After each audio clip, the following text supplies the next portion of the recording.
नमस्कार दोस्तों, आप सबका स्वागत है कथा सागर चैनल पर। आज हम बात करने वाले हैं भगवान शिव के नंदी के बारे में। सोमवार का दिन भगवान शिव को समर्पित होता है। इस दिन महादेव की पूजा की जाती है। महादेव अपने भक्तों पर कृपा बरसाते हैं। सोमवार व्रत करने पर मनोकामनाएं पूर्ण होती हैं। कुंवारी लड़कियां सोमवार का व्रत करती हैं तो उन्हें मनचाहा जीवन साथी प्राप्त होता है। इसके अलावा अगर आप चाहते हैं कि भोलेनाथ आपकी प्रार्थना जल्द सुने तो उनकी प्रिय नंदी की शरण में जाएं। भगवान शिव की सवारी है और उनके सबसे बड़े भक्त भी हैं। ऐसे में आप अपनी सारी इच्छाएं नंदी के कान में बोलकर अपनी अर्जी महादेव के दरबार में लगा सकते हैं, लेकिन इसके लिए आपको कुछ नियमों का पालन करना बेहद ज़रूरी है। तो नियमों को जानने के लिए वीडियो को अंत तक ज़रूर देखिए। और आप इस चैनल पर नए हैं और आपने अभी तक चैनल को सब्सक्राइब नहीं किया है तो जल्दी से सब्सक्राइब कर लें, बेल आइकन को प्रेस कर लें और साथ ही वीडियो को लाइक और शेयर करना ना भूलिए। तो आइए दोस्तों, शुरू करते हैं आज का वीडियो। तो जाने नंदी जी के कानों में मनोकामना बोलने के नियम। भगवान शिव के सबसे प्रिय गणों में से एक है नंदी। नंदी जी कैलाश पर्वत के द्वार पर भी है।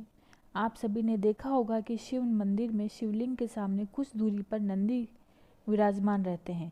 कई लोग जब मंदिर जाते हैं तो नंदी के कानों में अपनी मनोकामना बोलते हैं। नंदी के कानों में अपनी मनोकामना बोलने से वह ज़रूर पूरी हो जाती है, लेकिन कई लोग सिर्फ भगवान शिव की पूजा करके ही घर चले आते हैं। लेकिन भगवान शिव के साथ नंदी की पूजा करना भी बेहद महत्वपूर्ण है। भगवान शिव ने नंदी को वरदान दिया था कि जहाँ उनका वास होगा वहाँ नंदी हमेशा विराजमान रहेंगे। शिवलिंग के बाद नंदी जी की पूजा करना जरूरी। जब भी मंदिर जाएं तो शिवलिंग के बाद नंदी की पूजा जरूर करें। अगर आप शिवलिंग की पूजा करके सीधे मंदिर से बाहर निकल जाते हैं तो आपको शिवलिंग की पूजा का पूरा पुण्य नहीं मिलेगा। शिवलिंग की पूजा के बाद नंदी के सामने जलाएं दीपक।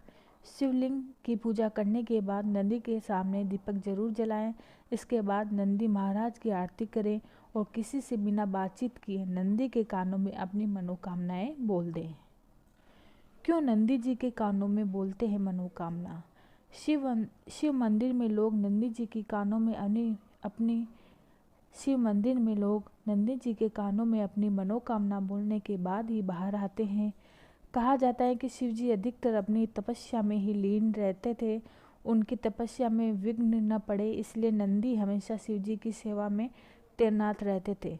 जो भी भक्तगण शिव जी के दर्शन करने आते थे वह अपनी बात नंदी के कानों में बोलकर चले जाते थे। नंदी जी से कही गई बात शिव जी तक जाती हैं, इसीलिए लोग मंदिरों में शिव जी के कानों में अपनी मनोकामना बोलते हैं। और शिव जी ने नंदी को खुद ये वरदान दिया था कि जो तुम्हारे कान में अपनी मनोकामना कहेंगे उस व्यक्ति की सभी इच्छाएं जरूर पूरी हो जाएगी। भगवान शिव जी नंदी महाराज की पीठ पर बैठकर तीनों लोकों का भ्रमण करते हैं। जब भी आप भगवान शिव के मंदिर जाएं तो शिव जी जल अर्पित कीजिए और शिवलिंग का जलाभिषेक कीजिए। इसके बाद आप नंदी की प्रतिमा के समक्ष दीपक जलाएं। उसके पश्चात आप नंदी महाराज की आरती कीजिए। आरती करने के बाद आप चुपचाप बिना किसी से बात किए अपनी मनोकामनाएं नंदी महाराज के कानों में बोल दीजिए। मनोकामना बोलने के बाद बोलें कि नंदी महाराज हमारी मनोकामना पूरी करो।